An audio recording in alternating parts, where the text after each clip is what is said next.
নমস্কাৰ মই Hemanta Kashyap astro live অসমৰ অক্টোবৰ মাহৰ মাহেকীয়া ৰাশিফললৈ আপোনালোক সকলোকে স্বাগতম জনালো।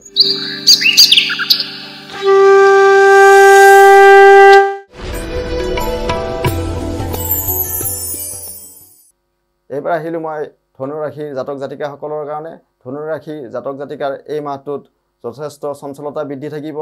চৰ্দি, কাহ, পীড়া, শত্ৰুৰ পৰা ভয় থাকিব পাৰে, কিন্তু ঘৰত শুভ অনুষ্ঠান আহিব পাৰে। সন্তানৰ ক্ষেত্ৰত এই মাহটো আপোনালোকৰ যথেষ্ট ভাল ফল প্ৰদান পাব। মাংগলিক কৰ্ম ঘৰত অনুষ্ঠিত হ'ব পাৰে। বিদ্যা শিক্ষাত উন্নতি হ'ব। কৰ্মত যথেষ্ট উন্নতি দেখা পোৱা যায়, কিন্তু বিবাদৰ পৰা কিছুমান ভয় বা শংকা থাকিব পাৰে। নানা সুযোগ লাভৰ শংকা আছে। শত্ৰুই পৰাজয় স্বীকাৰ কৰিব আপোনাৰ ওচৰত। সুখ লাভ আছে। ভাল ভোজন এই মাহত আপোনালোকৰ হ'ব। সকলো কাৰ্যই সিদ্ধি হ'ব। তো এই মাহটোত যথেষ্ট ভাল ফল প্ৰদান হ'ব। আৰু যদি এই মাহত আপোনালোকে দুৰ্গাৰ নৱমী বিহিত পূজা কৰে, যথেষ্ট ভাল ফল পাব। কাৰোবাৰ যদি শনিৰ দশা বা অন্তৰ্দশা চলি আছে, তেওঁলোকে শ্যামা কালী পূজা বা কালীমণি দৰ্শন কৰিলে তেওঁলোকৰ কাৰণে শনি ভাল ৰূপে স্বীকৃতি হ'ব।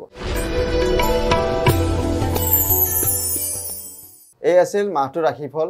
এষ্ট্ৰ লাইভ অসমৰ পৰা মই হেমন্ত কাশ্যপে বিদায় মাগিছোঁ। আপোনালোকৰ দিনবোৰ শুভ হওক। ধন্যবাদ।